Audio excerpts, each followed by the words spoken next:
औज़ुबिल्लाहि मिनश्शैतानिर्रजीम बिस्मिल्लाहिर्रहमानिर्रहीम।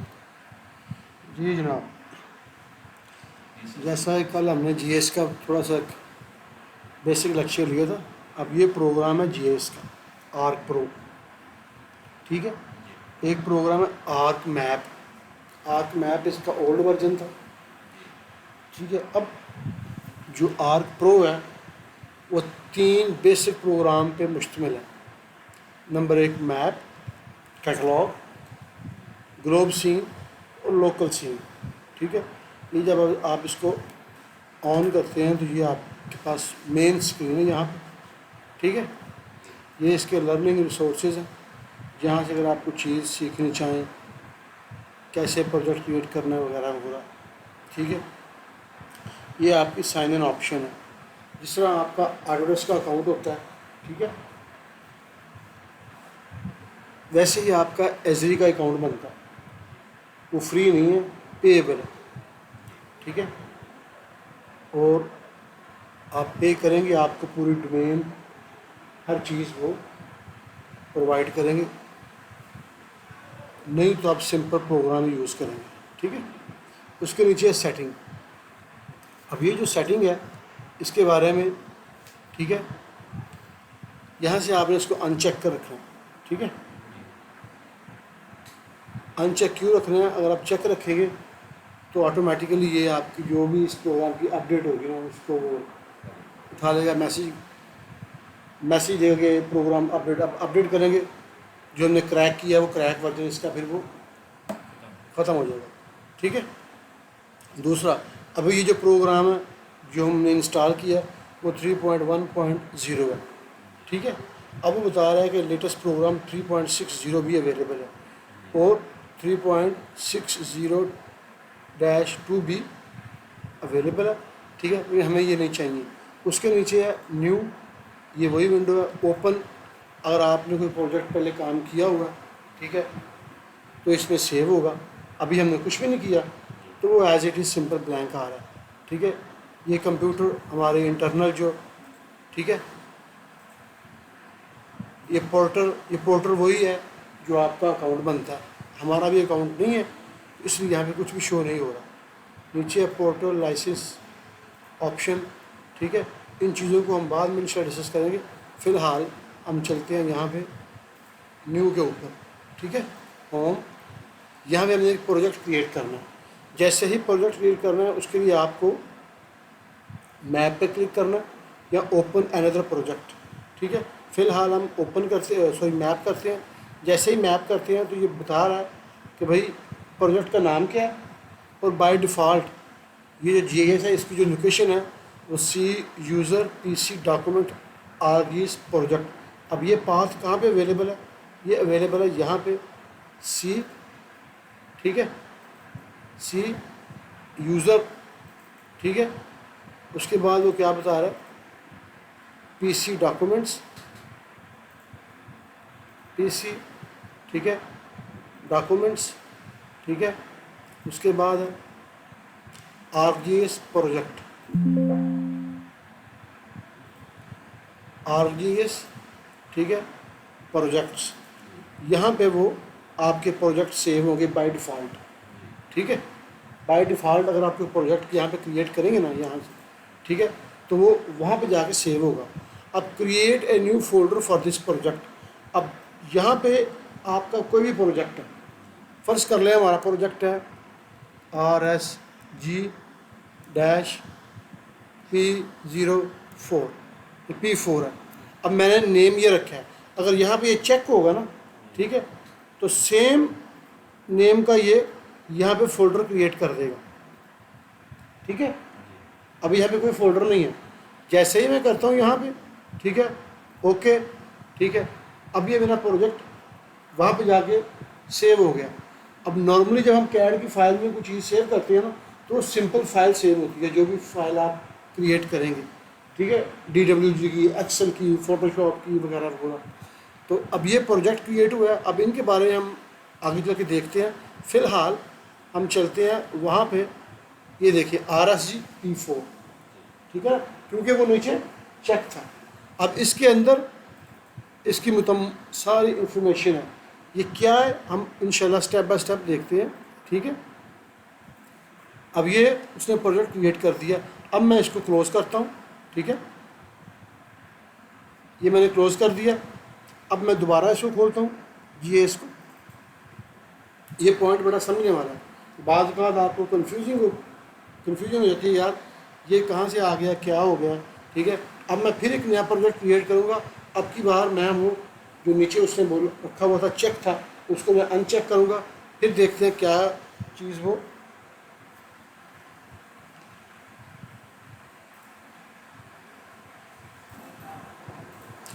ठीक है, हम यहाँ पे मैप क्रिएट करते हैं, ठीक है, सेम वही चीज़, ठीक है, जो पहले आई थी।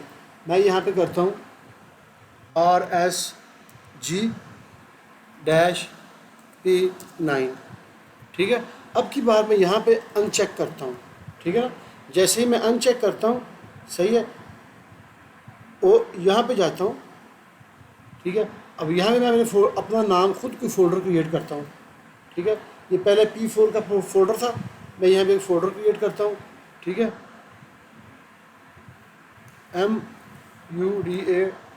MUDASSAR Mudassar -GIS TRAING training TRAING, ठीक है। अब मैं इस फोल्डर को ओके करता हूँ, ठीक है ना। अब हमने फ़ोल्डर खुद क्रिएट किया है, ना कि इस नाम का फ़ोल्डर क्रिएट हुआ है। ये फ़ोल्डर क्रिएट किया है, इस फोल्डर के अंदर ये हमारा प्रोजेक्ट है। मैं इसको ओके करता हूँ, ठीक है। जैसे ही मैं इसको ओके करूँगा, कुछ लम्हे के बाद प्रोग्राम ओपन होगा। ओपन होने के बाद वो, ठीक है। अब मैं चलता हूँ बैकएंड पे, तो बैकएंड पे वही चीज़, ठीक है।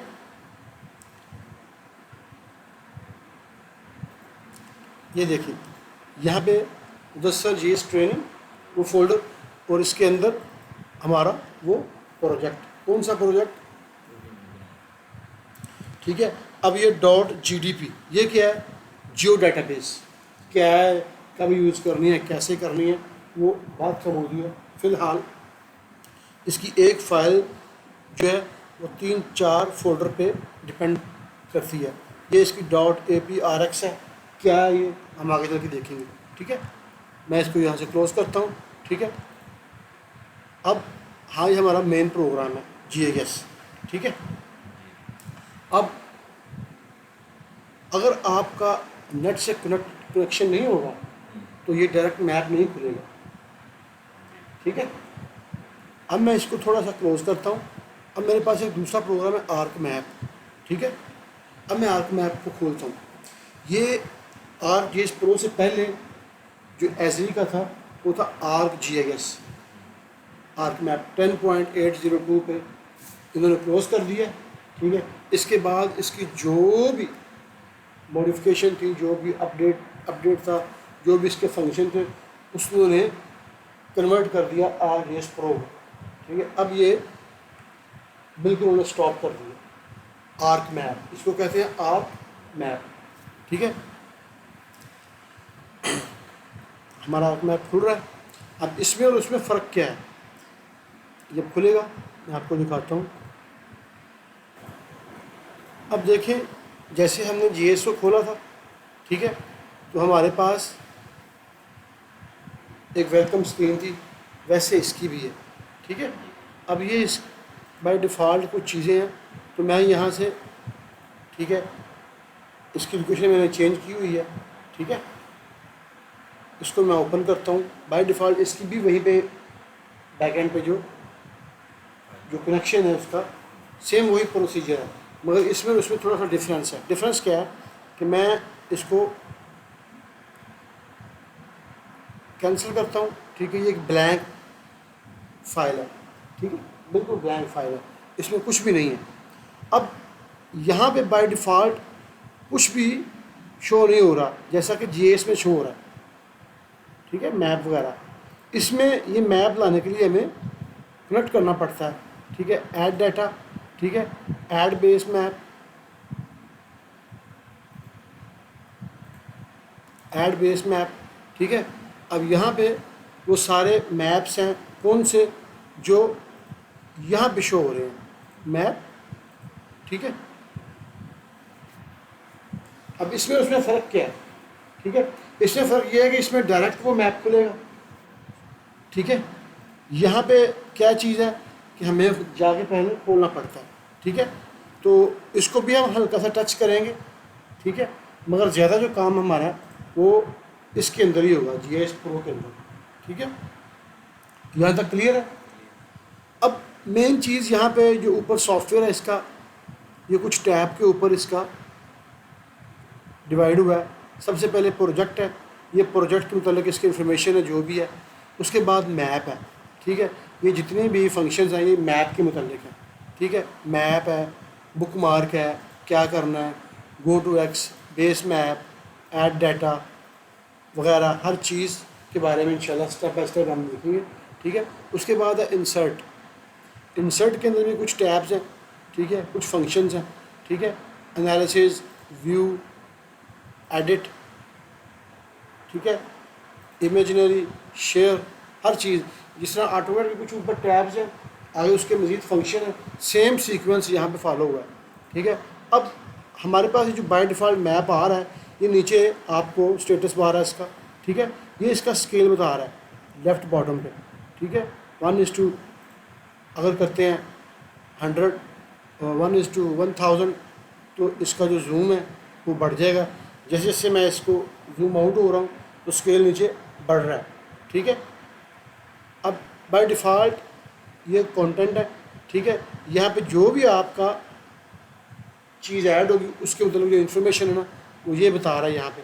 अब ये जो मैप लगा, ये वर्ल्ड टोपोग्राफिक मैप है, इसको मैं अनचेक करता हूँ, ठीक है। इसको अनचेक करता हूँ तो यहाँ से मेरी ये बिल्कुल वाइट स्क्रीन हो जाएगी। इसको मैं चेक करता हूँ, ठीक है, चेक करता हूँ, तो यहाँ से इसको मैं रिमूव करता हूँ तो ये रिमूव हो जाएगा, ठीक है। सिंपल रिमूव हो गया, ठीक है। अब मैं नया मैप ऐड करना, ठीक है, बेस मैप पे जाता हूँ तो मैं यहाँ पे इमेजिनरी हाइब्रिड। अब ये जितने भी मैप्स हैं ये वाले, ये गूगल के मैप नहीं है, ये मैप है इजरी के, यानी ये जितने भी इसके पीछे डेटाबेस है, जो भी आपको इन्फॉर्मेशन मिलेगी वो इजरी की मिलेगी, ठीक है। तो मैं यहाँ पे इसको क्लिक करता हूँ इमेजिनरी, ठीक है, तो वो उसको अपडेट करेगा। अपडेट करने के बाद हमारे पास सेम मैप जो है जैसे गूगल का होता है उसने ऐड कर दिया यहाँ पे, ठीक है, ठीक है। समझ आ रही है?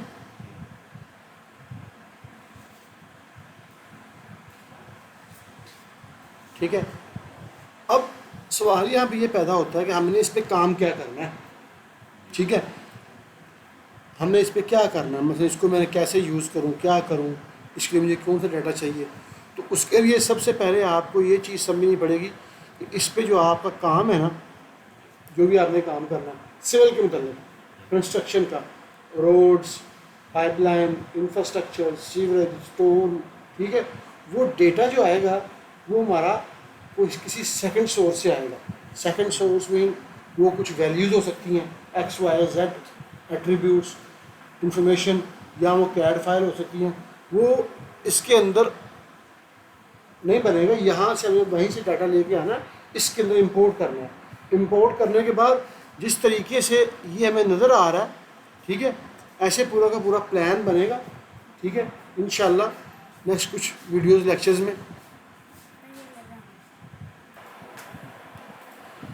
जी अच्छा, अब इस प्रोग्राम में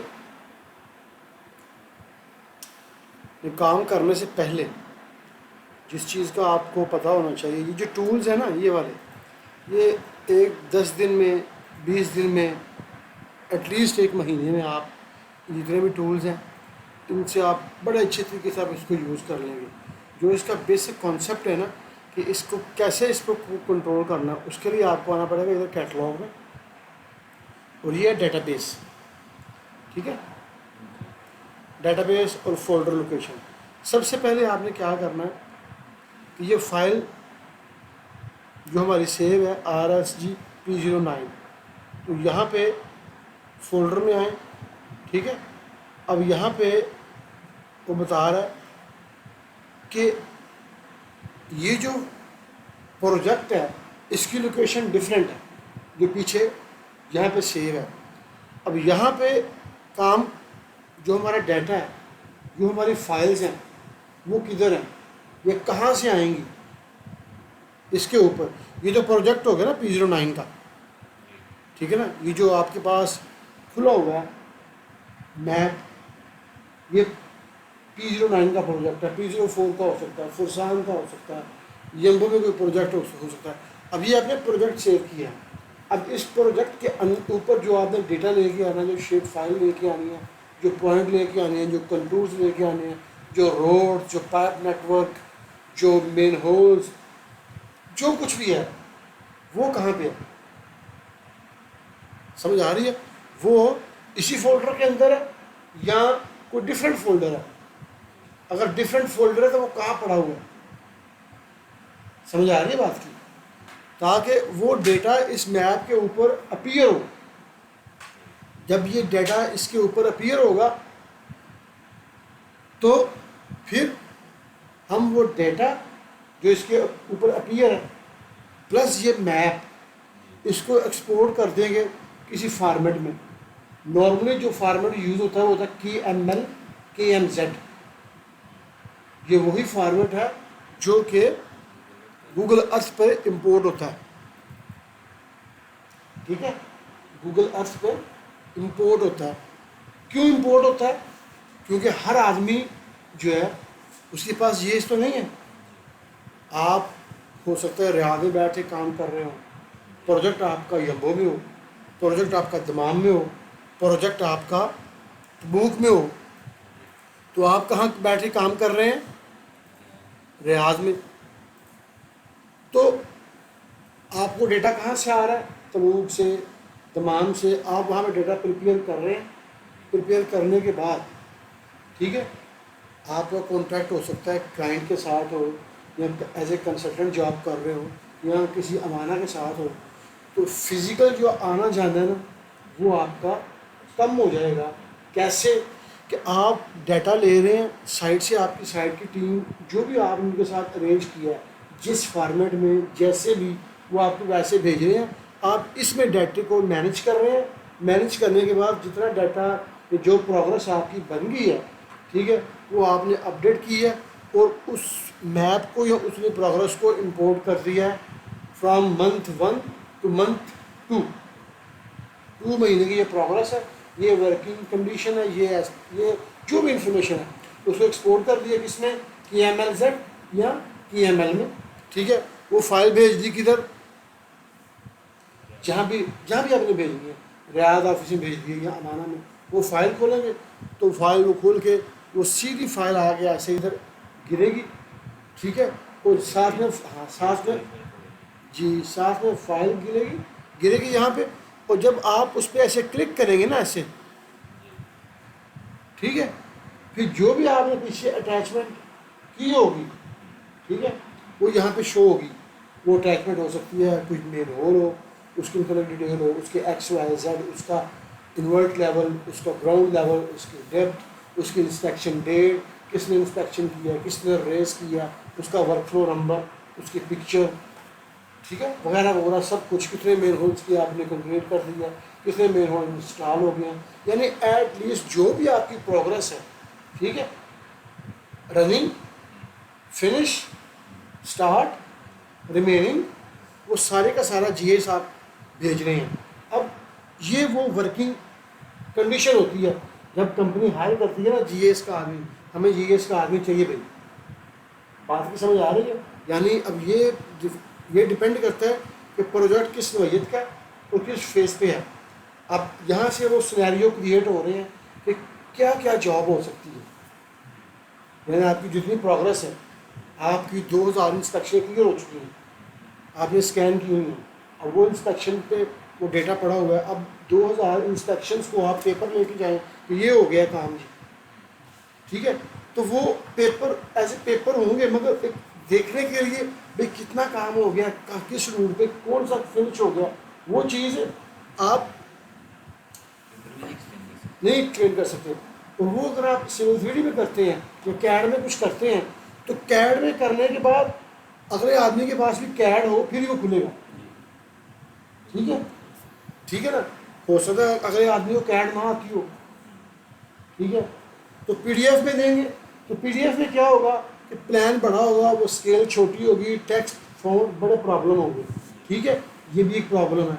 और सेकंड चीज़ ये है कि जो आगे वाला आदमी है, जो क्लाइंट है या कंसल्टेंट है या जो भी पर्सन है, अब वो कहता है जी मुझे पता चले कि मेरे कितना एरिया ख़त्म हो गया मेरे काम का। तो जब हम इंशाल्लाह इस पर डाटा पेस्ट वहाँ पे डाटा प्रिपेयर करेंगे, इस पे डाटा पे इसमें जो KML की फाइल निकालेंगे, तो फिर वो एक जो विजुअली जो चीज़ नज़र आती है, यार अच्छा जी ये यहाँ पे ख़त्म हो गया, यहाँ पे ख़त्म हो गया, अच्छा जी ये वाला एरिया ख़त्म हो गया। हाँ सही है ना, क्योंकि हर आदमी जो है ना वो उस लेवल का नहीं होता कि भाई वो मीटिंग करे या मीटिंग में आदमी खुद इन्वॉल्व हो। क्योंकि जब आपका और क्लाइंट का तल्लक एक ही ऑफिस या ऑफिस में रीचेबल हो तो फिर तो चीज़ें प्रॉपर हैं। अगर आप कोई आदमी दूर बैठा हुआ है, अब ये जो कॉन्सेप्ट है दूर बैठने वाला, ये सिर्फ KML का मैंने एग्जांपल के लिए दिया है, एग्जांपल के लिए। क्यों कि अगर आपका GIS में साइन इन पोर्टल होगा, लॉगिन अकाउंट होगा, जैसे फेसबुक का आपका अकाउंट है, टिकटॉक का आपका अकाउंट है, लिंक्डइन का अकाउंट है, आपके पेज के ऊपर आप पोस्ट कर रहे हैं, आप वीडियोस डाल रहे हैं, जो कुछ भी कर रहे हैं अपने पेज के ऊपर, आप किसी के दूसरे के पेज के ऊपर नहीं कर सकते। कोई दूसरा आदमी आपके पेज पे विजिट कर सकता है, देख सकता है उसने ये पोस्ट की है, इतने बजे की है, इसके इतने लाइक आए हैं, वो मुझे कमेंट कर सकता है वगैरह हो रहा। सेम सीक्वेंस क्या होता है कि जब आप GIS का प्रॉपर वर्जन परचेज करते हैं ना, companies as a chief surveyor, as a surveyor, as a engineer, मैं तो अफोर्ड नहीं कर सकता ये परचेज़ करूँ। ठीक है, अगर वो परचेज़ मैं करता भी हूँ ट्रेनिंग के लिए तो वो कुछ क्रेडिट्स और होते हैं, इतने क्रेडिट आपके हैं 200-300, वो 2 महीने चलें 3 महीने चलें। मगर जब कंपनियां परचेज़ करती हैं तो पूरा का उनका पैकेज होता है। उसमें क्या चीज़ होती है कि उसमें जब आप यहाँ से साइन इन होते हैं ना, ठीक है, तो सेम पेज आ, जैसे ये आप गूगल आपके सामने आ गई है, ये साइड में इससे कुछ प्रॉपर्टीज़ हैं, सेम पेज आपका वो खुल जाता है। ठीक है, आपकी कंपनी का एक पेज होगा, जो मेन वेब पेज होगा ना, वेब पेज कंपनी का एक होगा, मुख्तलिफ लॉगिन बने होंगे। ये मुदस्सर का लॉगिन है, ये एहसन का है, ये खालिद का है, जैसे अकानक्स का। ठीक है, उसमें क्या होगा, आप फ़र्ज़ करें काम कर रहे हैं स्टॉर्म वाटर पे या सीवरेज पे, ठीक है ना, एक आदमी काम कर रहा है लॉजिस्टिक पे, लॉजिस्टिक का काम कर रहा है, एक सेफ्टी का काम कर रहा है, एक आदमी काम कर रहा है जी रोड्स के ऊपर, एक आदमी ग्रेडिंग पे काम कर रहा है, या हो सकता है एक ही आदमी इन सब पे काम कर रहा हो। अब ज़रा इमेजिन करना है आपने, ठीक है, ठीक है, हो सकता है एक ही आदमी सब फील्ड पे काम कर रहा हो। ठीक है, अब वो जो आदमी है जो काम कर रहा है, ठीक है, अब उसके पास डेटा किस फॉर्म में होगा, थोड़ा इमेजिन करो। प्रोजेक्ट पे एक्सकेवेशन हो रही है, कहीं पे कंक्रीट हो रही है, कहीं पे फुटपाथ की कंक्रीट कंप्लीट हो गई है, कहीं पे आपके स्टोर का काम प्लाट 1 में ख़त्म हो गया, कहीं पे आपके 20 मेन होल थे 10 इंस्टॉल हो गए, 10 की लीन हो गई है। ठीक है, अब ये सारा काम एक टाइम ड्यूरेशन के अंदर हो रहा है। मसलन फर्स्ट डेट से लेके 20 की डेट तक इतना काम हुआ, कौन कौन सा काम हुआ, कहाँ कहाँ हुआ, किस किस ने किया, कितना पास हुआ, कितना रिजेक्ट हो गया। ठीक है, समझ आ रही है। तो वो जो डेटा आपका साइट का होता है उसको हमने किस तरीके से इस पर मैनेज करना है और कहाँ पे मैनेज होना है, इट्स कॉल्ड डेटाबेस। ठीक है, डेटाबेस क्या है, कैसे मैनेज करना है, इसके बारे में भी आपने नहीं सोचना। बस ये समझो कि वो जो जो चीज़ें मैं आपको बता रहा हूँ, कि आप इमेजिन करो कि वो कितना डेटा होगा, बहुत ज़्यादा डेटा बनेगा। अब वो जो डेटा है, फ़र्ज़ करें मैं एक्सेल को ज़रा खोलता हूँ यहाँ पे, ठीक है। अब कुछ भी हो, आप जो भी प्रोजेक्ट में कर रहे हैं, red lines, inspections, excavations, installation, sand filling, buggy path, concrete, footpath, जो भी काम कर रहे हैं, जैसा भी काम कर रहे हैं, ठीक है, आखिर हो तो वो उसी प्रोजेक्ट के अंदर है ना, उसकी कोई ना कोई उसकी लोकेशन, तो फिजिकल लोकेशन तो है ना, जहाँ पे आप पाइप डाल रहे हैं, मेन होल रख रहे हैं, कंक्रीट कर रहे हैं, आपकी बैक फिलिंग हो रही है, आपको कोई प्लॉट आपको नया मिल गया, कहीं पे आपका एक्सीडेंट हो गया, कहीं पे कुछ भी हो गया, वो किसी ना किसी जगह पे एग्जिस्ट तो कर रहा है ना। बस फ़र्ज़ करें, अब मैं थोड़ा इमेजिन के लिए आपको कुछ चीज़ करके दिखाता हूँ। अब अगर आपने जब जीएस में काम करना है ना, तो 2-3 चीज़ें को जैसे ये समझता है ना, आपने वैसे समझना।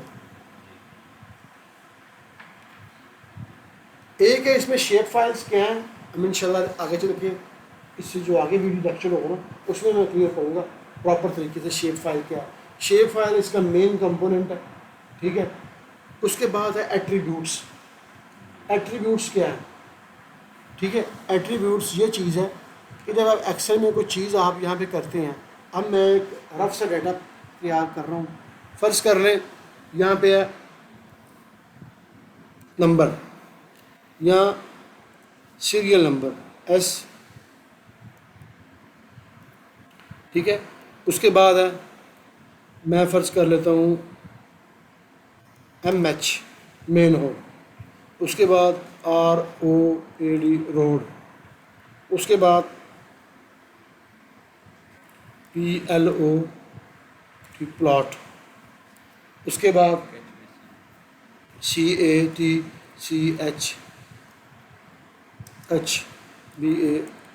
कच बेसन, उसके बाद ट्रीज़ हो गए, ठीक है। जो भी आपके जहन में आता है आप बोलें। श्रब्स हो गए, SHIRBS श्रब्स हो गए, और एरीगेशन लाइन्स हो गई, GATION एरीगेशन लाइन्स, ठीक है, एरीगेशन, और STAMP स्टैम्प, CONC कंक्रीट, और स्क्रीड SCREED स्क्रीड, ठीक है। Precast benches, CAST precast, BENCH bench, और जो भी आपके जहन में आता है, जैसा भी आता है आप लिखवाते जाएं। इसके बाद हाँ, ड्यून्स, DUNES ड्यून्स, और जी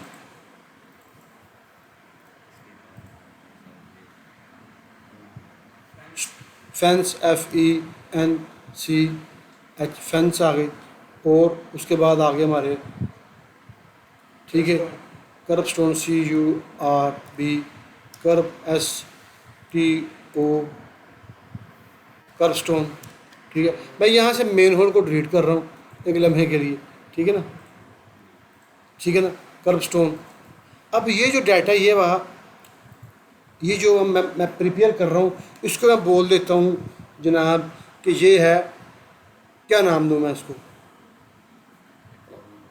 हाँ, ये जो डाटा हम प्रिपेयर कर रहे हैं, ये है जी किसके, प्रोग्रेस, PROGRESS प्रोग्रेस, ठीक है। फ़र्ज़ कर लें ये हमने प्रोग्रेस बतानी है उनको, ठीक है ना। अब मैं वैसे सिनेरियो क्रिएट कर रहा हूँ कि कंपनी कहती है जी, यहाँ आपको ईमेल आती है, भाई लास्ट मंथ की जो प्रोग्रेस है ना, उसका GA सबमिट कर दो, ठीक है। अब जो प्रोग्रेस है उसमें यही काम हुआ होगा, कोई रोड पे क्या होगा, या जैसे से मैं आगे चल के कुछ चीज़ आती है हमारे जहन में, हाँ, WIR, ठीक है। उसके बाद मटेरियल इंस्पेक्शन,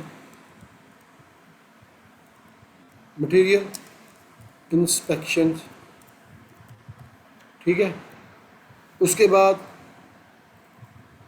जो भी चीज़ आपके जहन में आती है ना, आप यहाँ पे लिख दीजिए मटीरियल इंस्पेक्शन होगी, ठीक है, डेट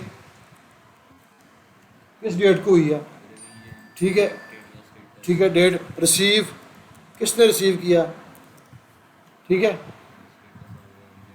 स्टेटस आ गया, STATUS स्टेटस, ठीक है, और जनाब मेरी हाँ रेड लाइन ड्राइंग नहीं ये जो है ना, चलो ठीक है, रेड लाइन ड्राइंग मैं अब प्रोग्रेस के मतलब भी ना थोड़ा एक चीज़ ध्यान में रखें कि प्रोग्रेस किस चीज़ की है, कंस्ट्रक्शन की है या ऑफिस वर्क की है। ये ड्राइंग्स जो है ना ये ऑफिस वर्क में आती है, लिहाजा प्रोग्रेस को हम करेंगे इससे भी काम। अब ये हमारा होगा प्रोग्रेस साइट, ठीक है ना, प्रोग्रेस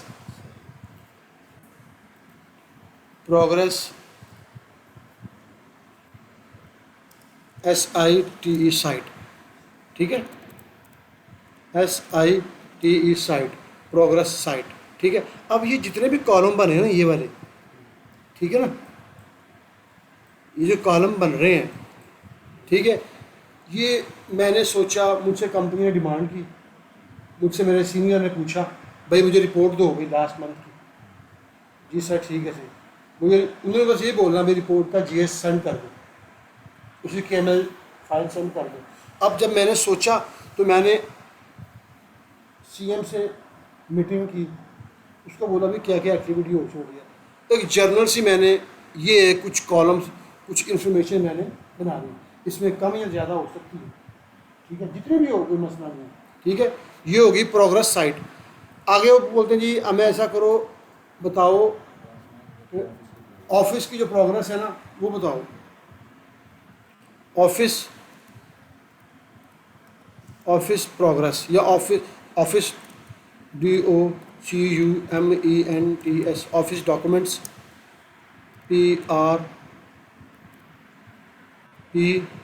PROG प्रोग्रेस, ठीक है, समझ आ गया। इसका भी मैं S सीरियल नंबर, ठीक है। उसके बाद अब ऑफिस में क्या क्या काम हो रहा है, WIRs, ठीक है, उसके बाद IFC, ठीक है, उसके बाद IFC, ठीक है, उसके बाद रेड लाइन,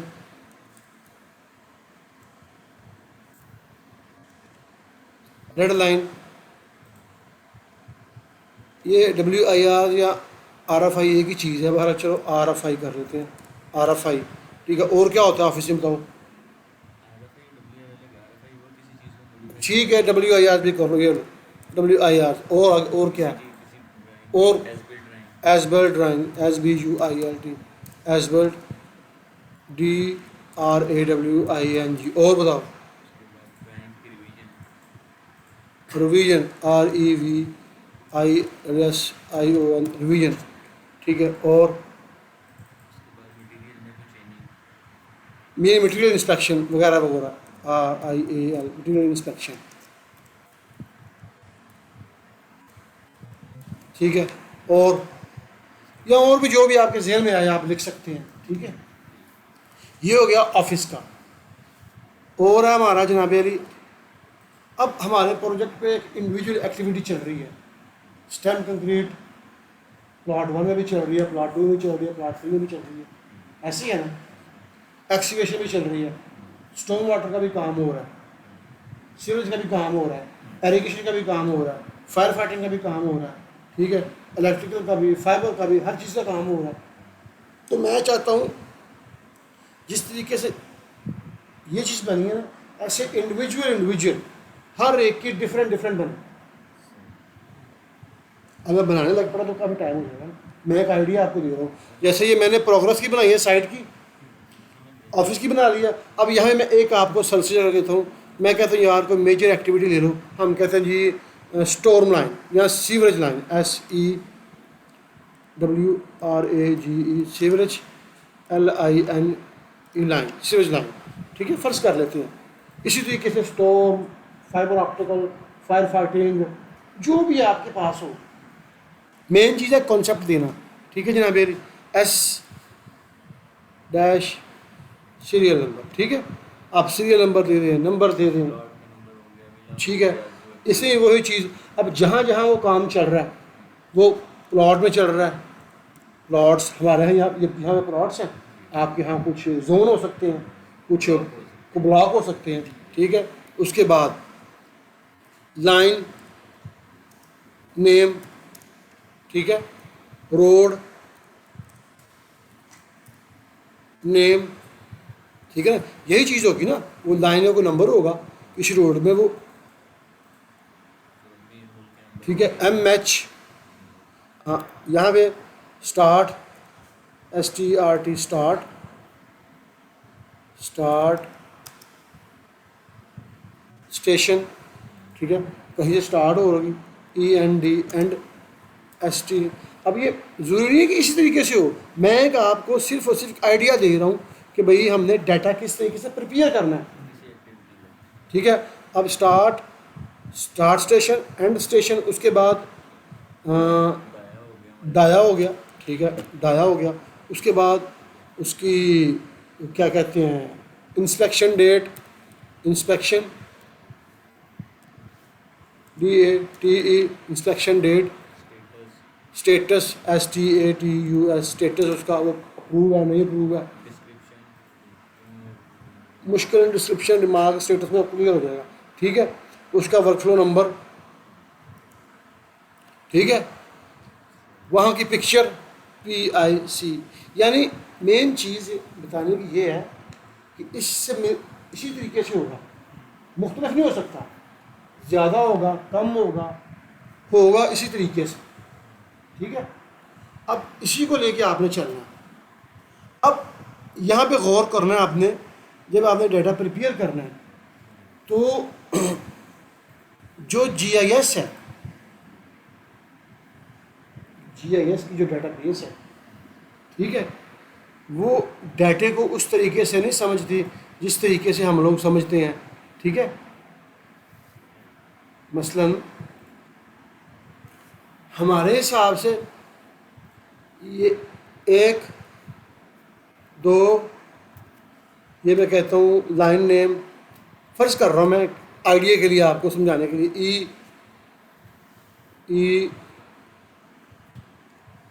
E24A फ़र्ज़ कर लेता हूँ मैं। ठीक है, रोड नेम, कौन सा रोड नेम, हाँ R1 डैश M या 20 मीटर फ़र्ज़ कर लेता हूँ। ठीक है, स्टार्ट स्टेशन 0 प्लस, या मैं कहता हूँ जी 25 मीटर से स्टार्ट हुआ है, एंड कहाँ पे 450 पे फ़र्ज़ कर लेते हैं। ठीक है, डाया कितना उसका, यहाँ पे जनाब डाया पड़ा है 400 का।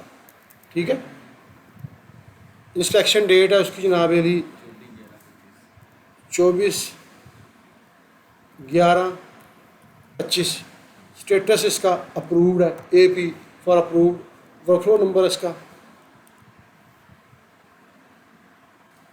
वर्कफ्लो नंबर है 0045।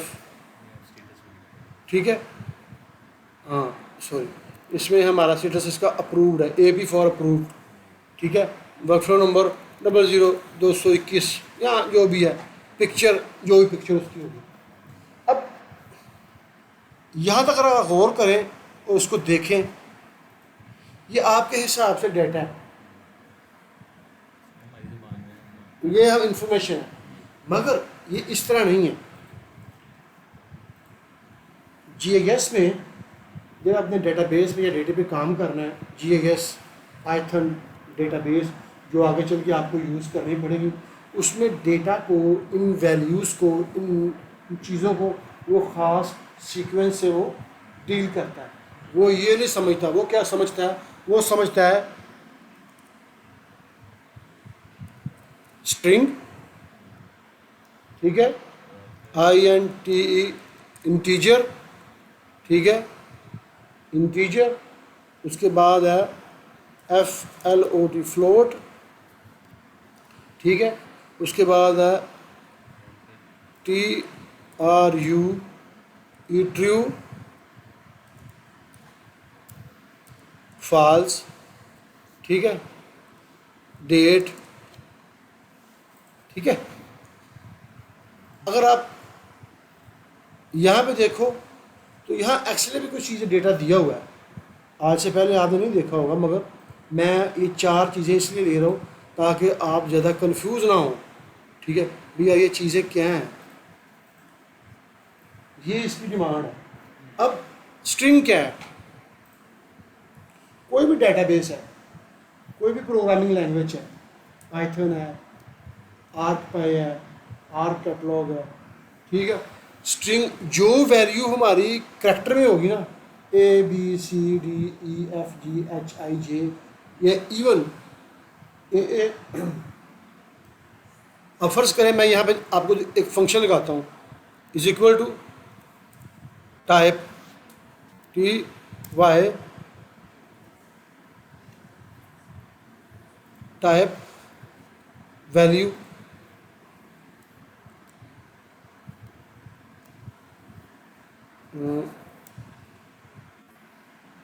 ठीक है, इसे नहीं बताया तो छोड़ दें इसको।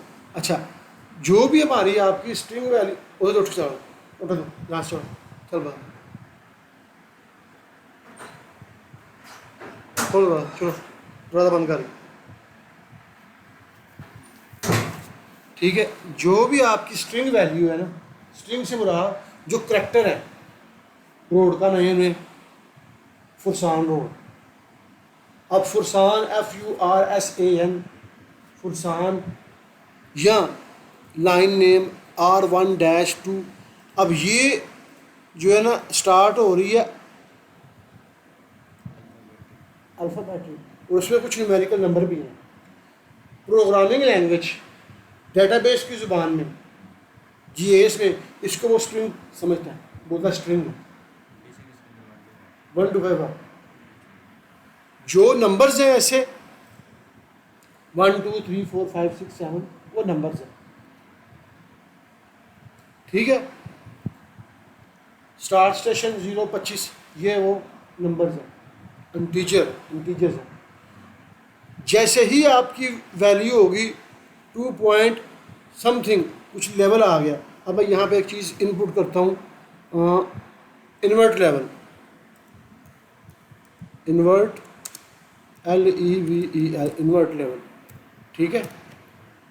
उसके बाद ग्राउंड लेवल, अब इन्वर्ट लेवल वैसे तो नहीं होगा 25, वो तो कुछ इस तरीके से होगा 6.214 समथिंग।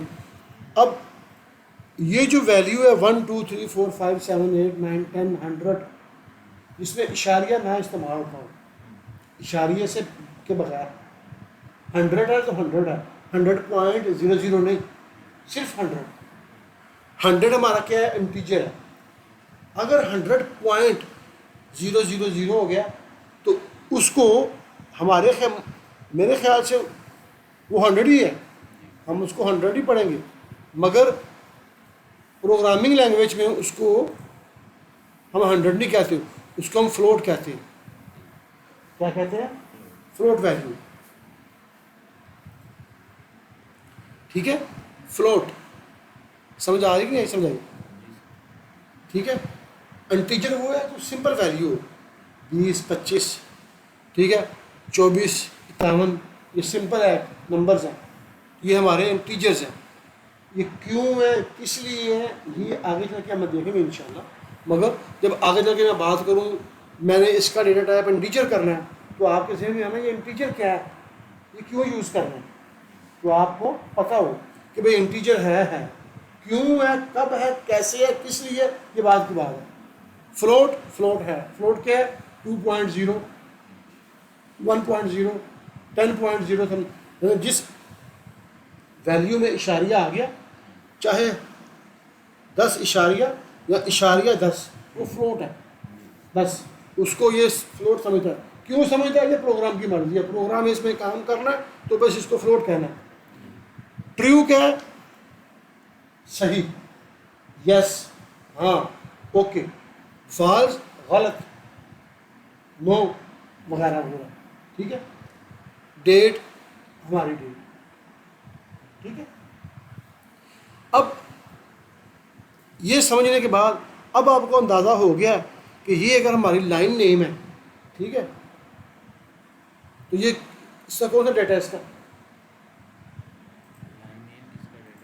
स्ट्रिंग। स्टार्ट स्टेशन क्या है?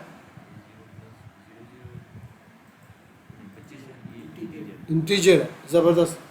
इन्वर्ट क्या है आपका? फ्लोट है।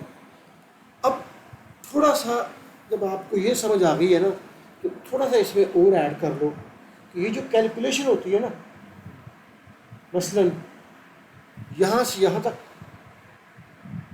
बता के कुछ वैल्यू दो, मसलन कितने रोड है?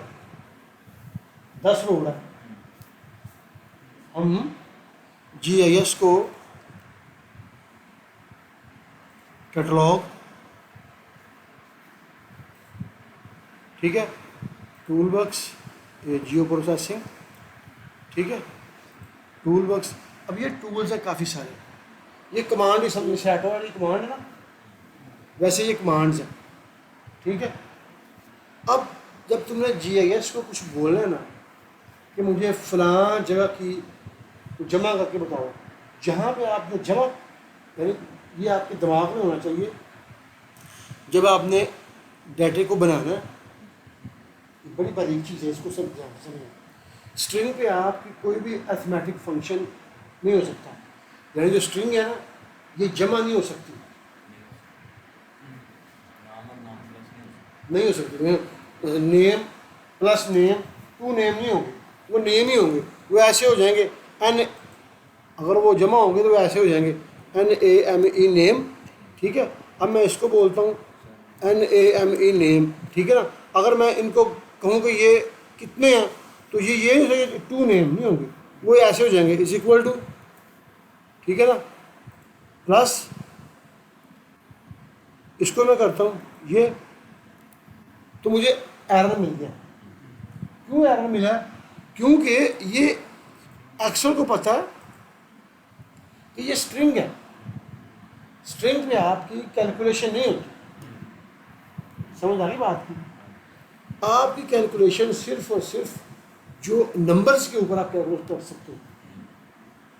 अब यहाँ पे जिस ये सारी मेहनत जो मैंने की है ना, कि जब आपने डेटाबेस के अंदर अपना डेटा अरेंज करना है या प्रोग्रेस बना के देनी है, तो आपको पहले से पता हो कि मैंने किसी चीज़ को अगर जमा करना है, प्लस करना है, तो उसका डेटा टाइप आप स्ट्रिंग ना रखें। समझ बात की? जब आपने रिपोर्ट में कोई चीज़ ऐसी आ जाती है, फ़र्ज़ कर लें वो कहते हैं जी कितने रोड आपके कंप्लीट हो चुके हैं, कितने रोड आपके, ठीक है ना। अब मैं ये कह सकता हूँ ये रोड्स के नेम है, ये मैंने नेम लिख दिए। अब यहाँ पे मैंने काफ़ी सारे नेम लिख दिए हैं, ठीक है ना, फ़र्ज़ कर लें।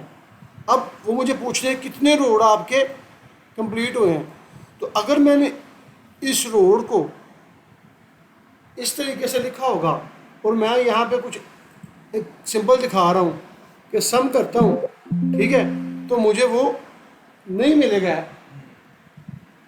वजह क्या है कि जो मैंने इसका डेटा टाइप रखा है ना, उसके ऊपर हमारी कैलकुलेशन परफॉर्म नहीं हो सकती, क्योंकि वो उसकी टाइप ऐसी है, वो स्ट्रिंग टाइप है। अब ये स्ट्रिंग, इंटीजर, फ्लोट्स किस लिए मैं कह रहा हूँ, क्यों कह रहा हूँ?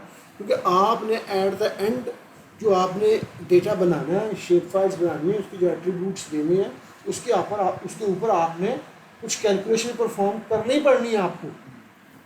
अगर आप वन बाय वन काम करेंगे तो आपको सालों के साल लग जाएंगे। क्यों? क्योंकि इसके अंदर ऐसे ऐसे फंक्शन मौजूद हैं, ठीक है। आप जाएँ यहाँ पे इंसर्ट पे, ठीक है। अब न्यू, बिस्मिल्लाहिर्रहमानिर्रहीम,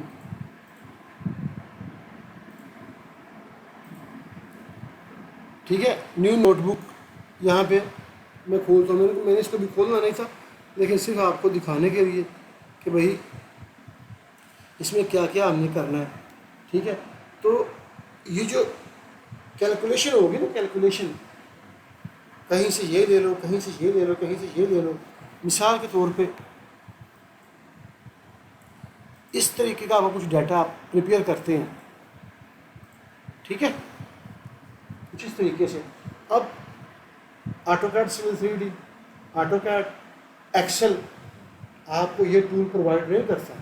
अब मैं एक सिनेरियो क्रिएट कर रहा हूँ, यार ऐसा करो कि इन सारी चीज़ों को इकट्ठा कर लो, ठीक है, और मुझे ऐसा करो प्रोग्रेस से।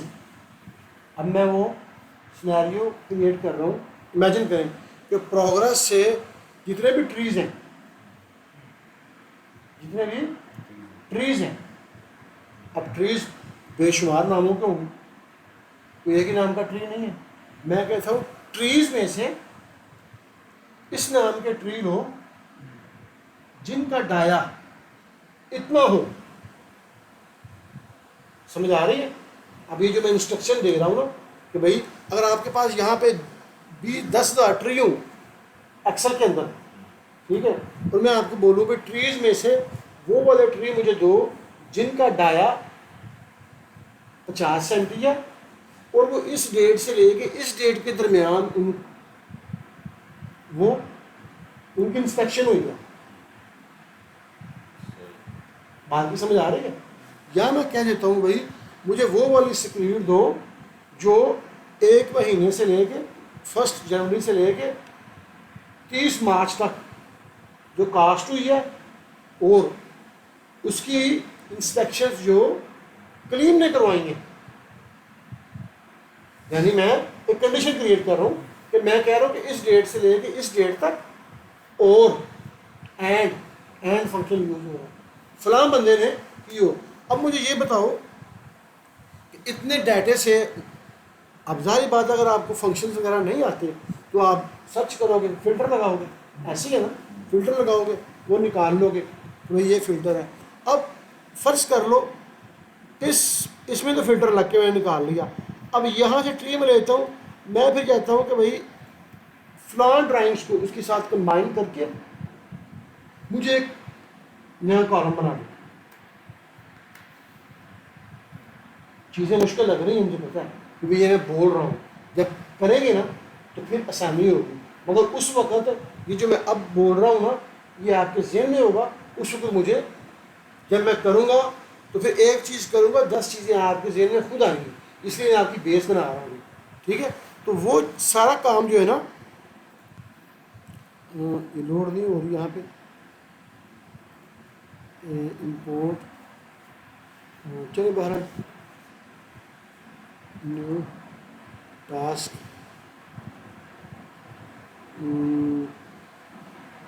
बहरहाल तो छोड़ दो फिलहाल, चीज़ें लंबी ज़्यादा हो जाएंगी, ठीक है। तो ये सारी चीज़ें जो है ना इंशाल्लाह इसमें हमने करनी है, ठीक है। कैसे करनी है वो आपने परेशान नहीं होना, इंशाल्लाह हर चीज़ इसमें जिस तरीके से मैं लेके चल रहा हूँ ना आप ही कवर होगी। तो आज के लिए इतना ही इंशाल्लाह, ठीक है। ओके, अल्लाह हाफ़िज़।